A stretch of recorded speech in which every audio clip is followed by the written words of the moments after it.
So this is sort of a design scenario. It's what if you had a super precious plant and you needed it to grow for generations to come, but you knew there were many threats to it. So what you're looking at are Egyptian walking onions and potato onions, of which the internet echo chamber says super hardy, never fail, but I live in an anechoic box, I guess, because I ordered walking onions from a presumably reputable farm one state over, but in the same climate zone. And I said, well, these are really, really important. And I planted them in a diverse set of microclimates on my property with the specific idea that you don't want to cluster all of your assets in one place in the same conditions so that if something goes wrong, you lose everything.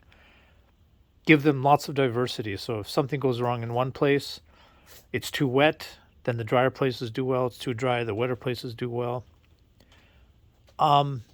Did all of that, all of the planning that says when you're running a major corporation, you don't have all your executive officers ride on the same plane. Same idea. Did all of that, totally failed. None of them came up. Okay, then tried again, ordered walking onions from a supplier in the same state, and they came all dried up and or sort of rotten to the touch, and I didn't even try planting them. But this supplier was nice enough to send replacements, and these feel very good. And it is the fall, so I know that they came right after the harvest. So I'm going to take a walking tour as I race the rain on. So I planted a bunch of diverse things, diverse places outside last time, and it all failed. Let's imagine that this is like the last walking onions, potato onions on earth. How am I going to preserve them? Well, I'm going to add outdoor and indoor, as well as fall and spring planting to see if we can get any of these to grow. Again, the echo chamber says should be no problem. But, my experience is different. So part of this is, and I do want to mention Kelly Winterton, who actually did some breeding on potato onions via seed. And he has a theory of which there's no money in running academic studies for these things, so it's largely a theory. But we do know from academic studies that viruses do build up in alliums. That's one reason we do crop rotation. But he's found that, and there's one study on shallots that show that they don't send up seed stocks. The longer they're cloned, as in just dividing them year to year to year, the less likely they are to send up seed stocks. And also what he found is that when he grew them from seed, the size of the onions got much larger, possibly even doubling. And his theory is that when you grow them from seed, you clean out all of the viral infestation that comes from cloning, and the onions are better able to express their genetic potential. And he feels from his experience in growing, it's about a 20-year cycle that you need to restart, partially because the seed stocks don't come up as much. It also fits with a generational concept. And this, you'll notice these two stakes. And this is also my own experiments with generational planting, because if you're going to grow a perennial system, presumably it's going to last for more than 20 to 25 years, like your trees, you hope. And in that time, you're going to move from generation to generation of humans. And you need a way, one, for you to remember for that long what these specific plants are and the varieties, but also you need to teach the next generation. So my design thought is that we produce a marker that will last for 20 to 25 years and as part of teaching the next generation, and the fact that we have to renew the markers anyway, we replace all markers every generation. This is also shown in the contrast between European cathedral architecture and Japanese castle architecture.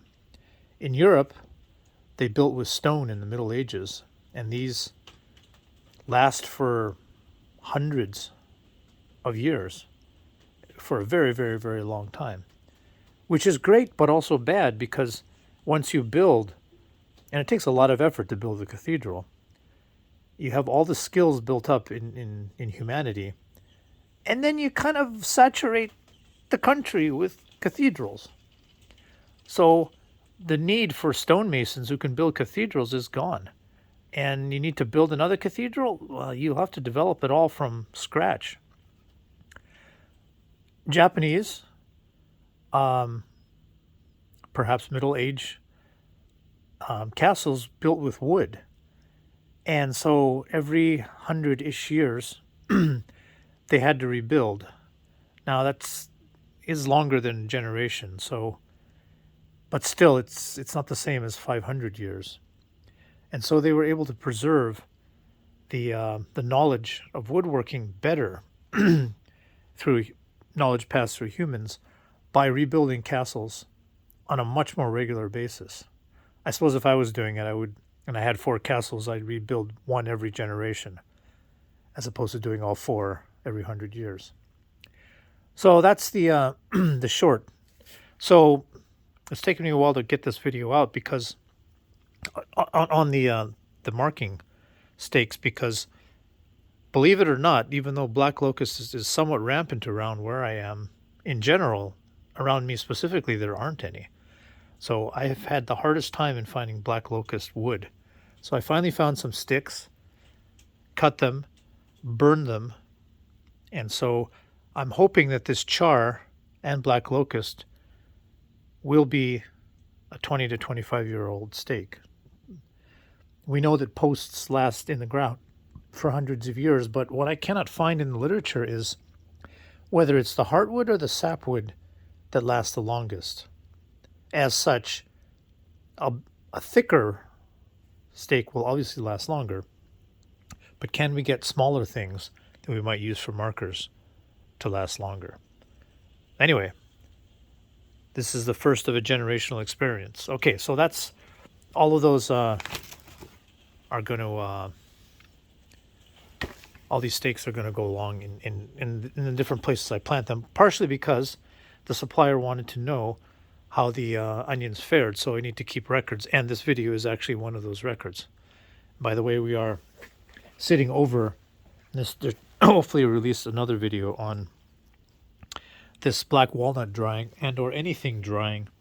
It completely comes apart into its components pieces, and none of them are damaged except for 2 screw holes per 2x4x8.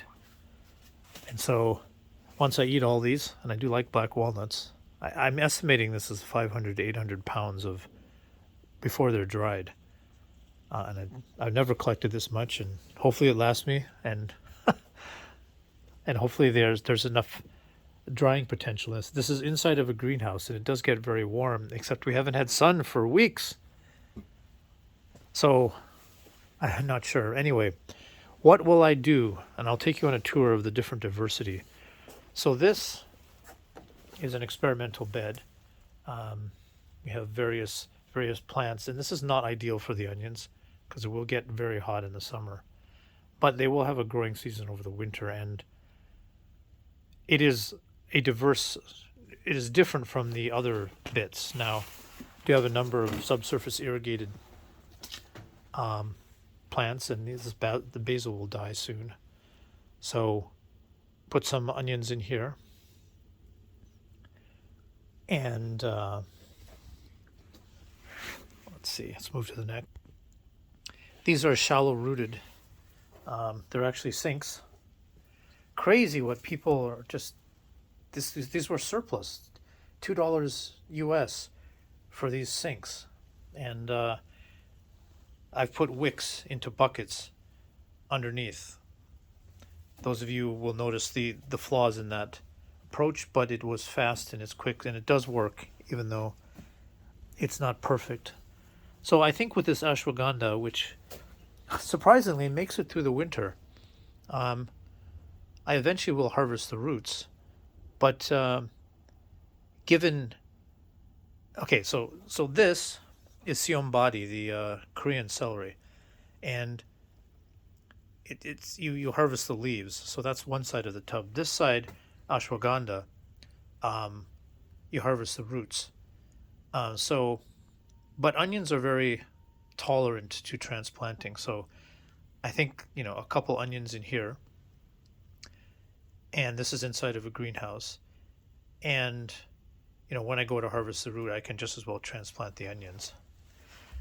This would be a somewhat interesting experiment here. This is this once grew water chestnuts, but then the next season squirrels stole black walnuts and planted them in this. I didn't even realize what it was, and so they will have to be transplanted. So I think the onions can go in here. They'll all be transplanted at the same time.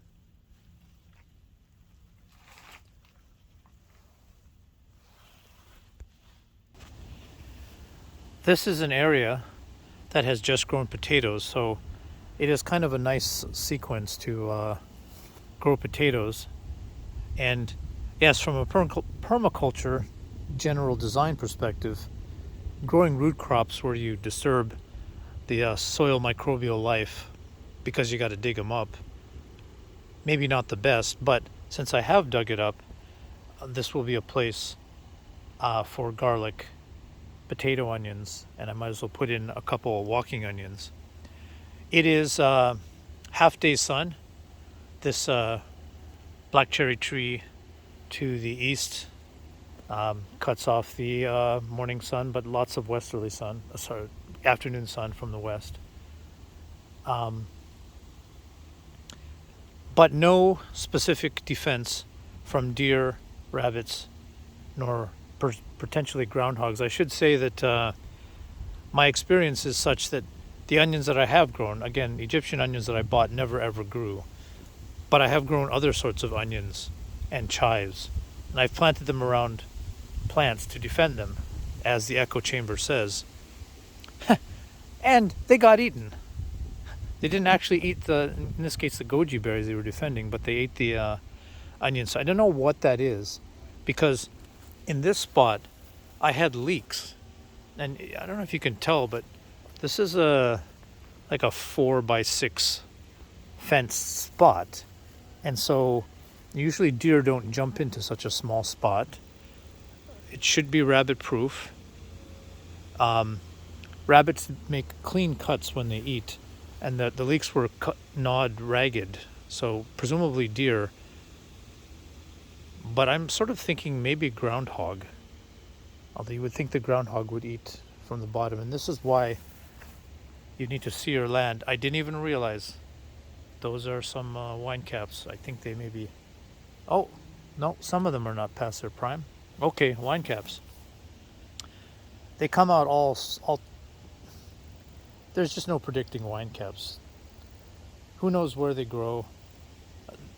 I have seeded this area with mycelium, but still, it's crazy.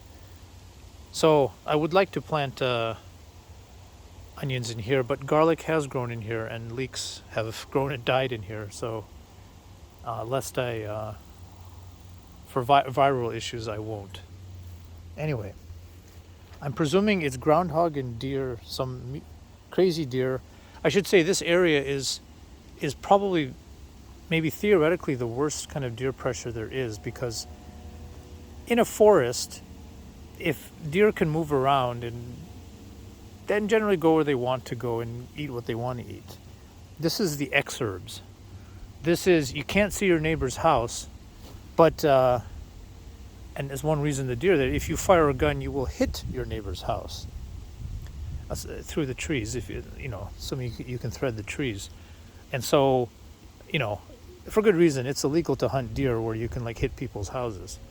And so the deer that live around here live in these margins, and they don't have anywhere near the food or the area to roam, but they also don't get killed by anything except for cars.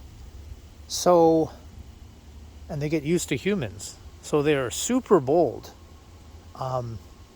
Right here, Jerusalem artichokes are supposed to be the ultimate food for keeping you alive. And yet I can barely grow them. This is right next to the house. This is a walkway next to the house. And these are Jerusalem artichokes, but the first couple years I kept them fenced with that fence, and then I thought, the deer aren't bothering them. I took them out, and the deer actually came up right to the house and ate them down, because these truly are deer candy. So I've had struggles growing Jerusalem artichokes, and so by my luck, potato onions and Egyptian onions will be the same. But we're pretending that these are the last in the universe. So we want to make them survive. So yes, some potato onions here. It's decent soil, half day sun, medium moisture. I foolishly did not plan this perfectly. That's the problem with doing these things off the cuff. I should mark as I go so that when we review this video and look at the same places, we can see the same steak. So I just put a potato onion steak in there. So this spot is defended by a double fence set 4 feet across, because deer can jump its height, but presumably they don't like jumping the width. However, deer get in here and eat everything anyway. I just, the winter's best because I can track their footprints and fix up the fences where they get in. As far as I can tell, they're not jumping it. It's just they sort of push down on the fence and step over, which I'd never heard of in any of the echo chambers. So anyway, I cleared this. It's both wild and rampant and amazing. There's so much burdock here. You can see all these burrs. And I love it. It's amazingly healthy. It's a little bit of a pain to clean the root, but it tastes so great. And like potatoes, once I dig it up, that sort of leads the way for allium planting. So this is garlic and potato onions. So let me put a stake in. So there's our potato onions. This is a decently fertile 4 inches of soil, cover crops and decomposed wood chips, but on a heavy clay base. So water can be a bit of an issue. This path is actually dug out about 2 feet deep, and it's a big trench filled with wood chips. My hope was to capture some of the moisture. It's sort of a hidden swale, if you'll call it that. But yeah, oh, by the way, Turkish rocket, kind of cool, but you don't realize how invasive it is until 2 years later when the seed starts to spread. And you say, oh, I'm just going to eat all of the little broccoli seed heads. Yeah, but you know, you don't. And that's okay. Cut it for greens, use it as chop and drop. It's fine, but don't put it in a place where you need sort of a clean area like like this area for broccoli. I mean, I have a hard enough time with burdock, which I love, but I don't want just to have burdock.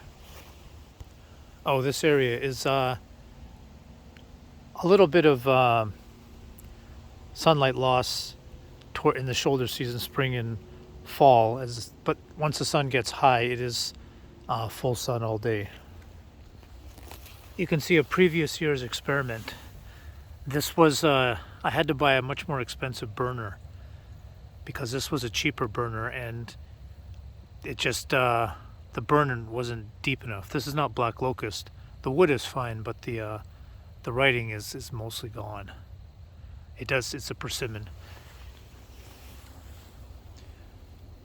Not that once you know what's going on, you're going to know it's a persimmon tree 20 years later, but still.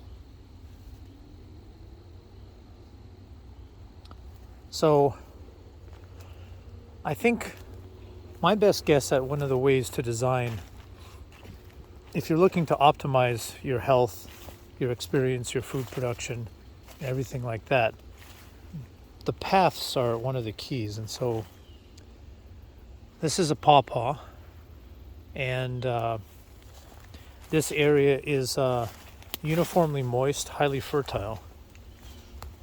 And my first year of pawpaws, and they just don't seem to be ripening. But that's another thing. So onions are not going to compete super well. They do need a fair bit of sun. And this is south. And so there should be another pawpaw growing up there in many years. And some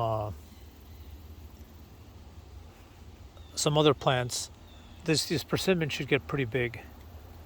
So for many years, this will be full, well, sort of half sun. We've got trees around that sort of cut the afternoon sun. But having them right next to the path, for me, from a design perspective, is one, I can better, again, I'm looking at least 3 benefits to doing anything, 3 synergies. So it will be, I like the way onions look. There's not that many things that provide a vertical shape. They're easy to harvest because if you're going to walk your, let's take one of our thicker pieces of wood and put it, let's see, walking onions. Let's see, they should go, I'm going to keep the pawpaw company. Because, I'm not going to be pulling them out of the ground to wreck the pawpaw's roots. So that's something you definitely don't want to be doing. I wouldn't put potato onions here. Those I'm keeping for more annual agriculture type of things. Although probably I should. Also, this is heavily diverse. There's pawpaw, and this is all inoculated with wine cap fungi. It's a wood chip bed, and there are stinging nettles around, not so close that it's going to be a problem, except I don't think it'd be a problem because I just eat them before they stung me. So will that help keep the virus issues of alliums down? I mean, these are perennial onions. They're going to be staying in the same place, and their kids are going to be moving. So presumably, by all the theories of this stuff, you want the most diverse environment for your perennials. And so that's also going to add to the diversity for the pawpaw and the thistle, and there's a spice bush over there. Not thistle, the stinging nettle. And the other part is easier to harvest from the path because, alliums tend to form the base of spices of a lot of cuisines. Also, I can keep them weeded from the persistent goldenrod and some other things around here.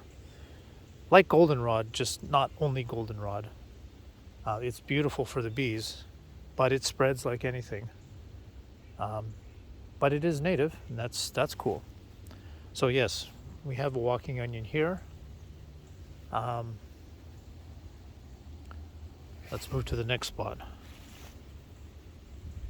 Oh, I want to say the last important thing about being near the path is that path is the one place you can sort of guarantee that you're not going to have a whole bunch of stuff growing. And given onions are not going to compete well and they need sun, at least half of their exposure is going to be open. So that plus the other reasons say that planting them along paths probably a good idea. They won't grow very tall, so they won't obscure. Like obviously you plant an oak tree next to the path and walking onions behind them, well, you can't see them. You will never have this problem with onions are not going to grow tall enough to obscure anything. They don't grow thick enough, even if you had a ground cover, to obscure that. Okay, next. So this is another spot, 1/2 to 3/4 day sun, due to trees, but quite good southern exposure. Obviously, grass is going to have to go.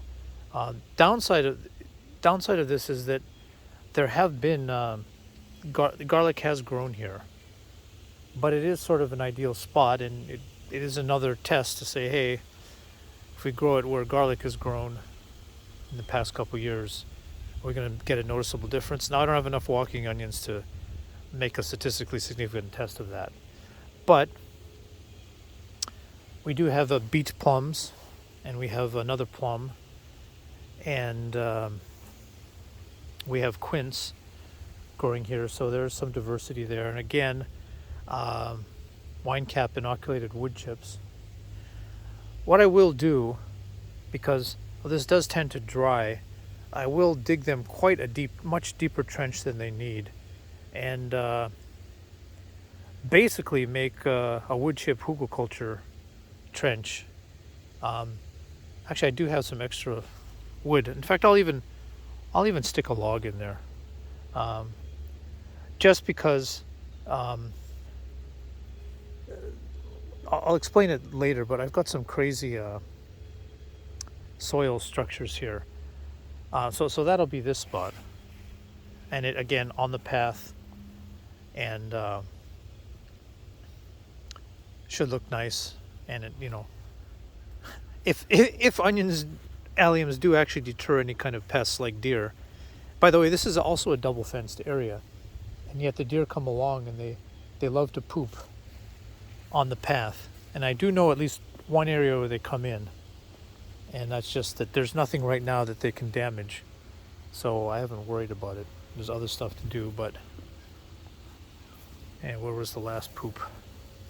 Because we're searching for deer poop. There it is. It's so funny that they choose only to poop on the path, or at least maybe they poop on the other parts, but I don't notice it. Anyway, walking onions by the path. Yeah, another poop on the path. It's kind of nice of them. Come provide fertility for me. I can dig out the paths. It's not so fun to walk on, especially since the chronic wasting disease, I think that's what it's called, Creutzfeldt-Jakob virus, or prion, mad cow disease, but expressed in deer, is rampant around here. So as best as I can tell, we don't really know how much it transmits to humans, how much of an issue. So I'm just treating it like a high-level pathogen, and avoiding all contact with it. I'm going to assume that it's not going to be so airborne that walking by it is going to kill me in 20 years. But not really using it in anything, and just generally staying away from it. Like if I was going to put it in any kind of compost, it would have to be super hot, and I just wouldn't do it. I would just bury it away for, multiple generations, and let the soil life deal with it. But I do appreciate their poop. Very nice of them. However, they do still gnaw down things. So here's a place where I wouldn't put them. By the path, north or south is this way. But already chestnut is getting big enough, and the catalpa is getting big enough. And maybe the catalpa comes down, but the chestnut stays up, and then this will be not really the place. But maybe when I get more onions and it's not like such a survival situation, to see if I can grow anything. Again, this would not be the place, because this is, complete shade, which is why the mushroom logs are here. This area has yet to be developed. It could be a place. Some of this brush needs to be cleared for a better view and more light in here, but it wasn't a priority.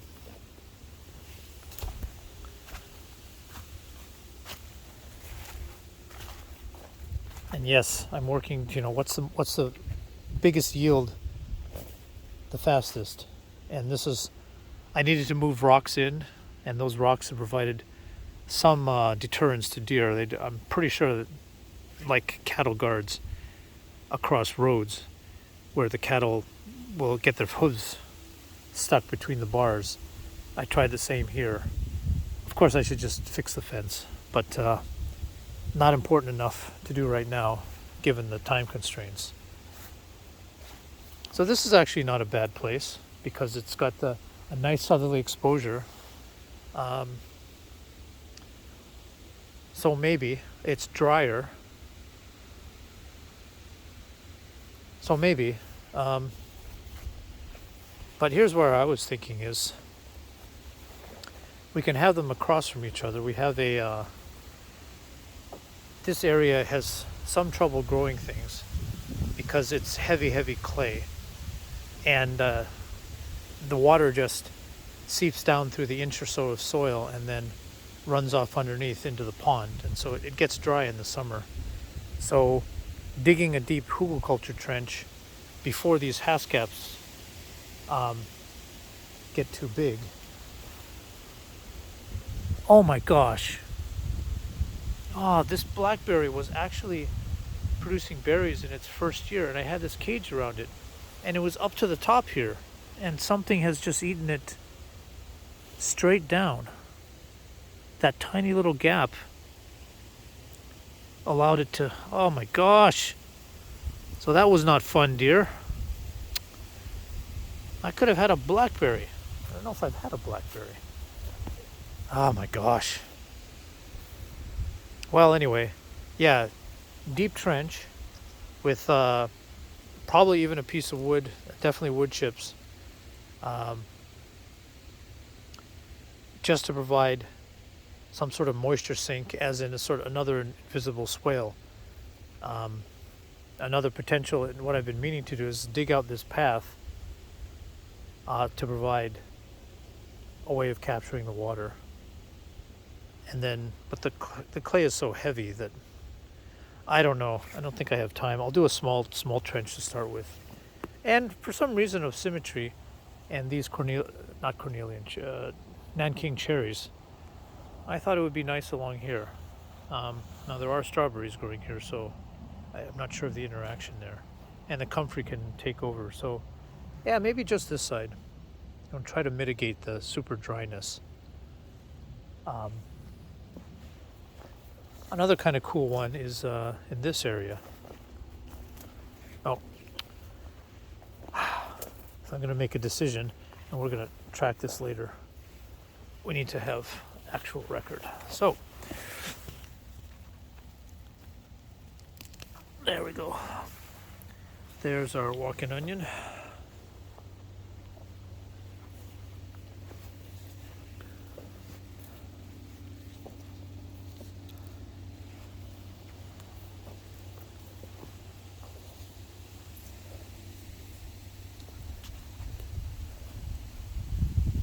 I think this would be kind of nice. We have an Asian pear that just wants to grow straight up. I don't understand. I tell you, Asian pear, the deer are not going to get that high.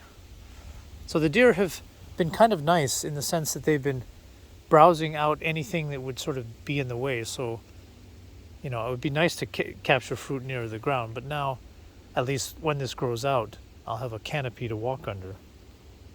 But this area, the only thing that I've been able to grow are mushrooms, which I don't know what they are. Again, lots of fungal mass, and this is the only place I've been able to establish perennial Good King Henry from seed. I mean, I don't know how vibrant this, or how aggressive, or how strong this is supposed to be, but I can't even eat it because I'm going to kill the plant. Anyway, I think this is a good place for some more walking onions. It's not quite as bad clay, but same concept. This is a southerly exposure. There's nothing really on the north. This maple is not really part of this. I'm just keeping it sort of, my idea was to make it a bit of a bonsai. Just because of the color, but keep it low so it doesn't block out light from other things like haskaps and more haskaps. Weird. The first year the deer didn't touch them and they produced berries. The second year the deer ate them and they produced no berries. So it's such a funny thing. Anyway, that's the diversity. So I'll plant some right now. This is October of 2023 in Zone 5 in the U.S. Midwest. And I will attempt to save some for next year, even though my experience is that they get dried up based on when the supplier sent, and then that doesn't really work. But we shall see. So yeah, just a few in each position, and keep a few in reserve for the spring, as well as planting indoors in multiple different containers with different soils. The containers are nice because they can be kept in an unheated greenhouse, which stays decently warm, and then they can be moved out if the greenhouse gets too hot. And so hopefully, at the very least, those will survive. Anyway, that's the sort of resiliency planning if you're in the extreme and you just don't know if anything's going to grow, because if you're establishing a food forest and you're a commercial grower, you can get 1,000 of a thing, that's fine. But when you're small scale and you get like one of a thing, it has to work, or two of a thing. You shouldn't really buy one of a thing, at least two of a thing. But that's what's annoying, is that I don't mind the deer browsing, but if they browse the only one of what you have, that's kind of it for you. So yeah, as much diversity and as much planning as possible to try and keep the Egyptian walking onions and the potato onions living, so they will actually flourish here as opposed to die, as has been the standard. Now, amazingly, there was garlic from when I collected from a restaurant. Basically just had a compost bucket for them that we just regularly swapped out, and put all the leavings, and garlic started growing from that, because I guess I now call that variety chef's choice, because the chef chose to throw that into the compost bin, and it's so hardy that now it's I do nothing and it thrives. So at least some alliums will grow, and there are wild alliums here, but walking onions, no luck so far. Never tried potato onions before. So we shall see. We should produce another video next season showing these same spots and showing how the different onions did.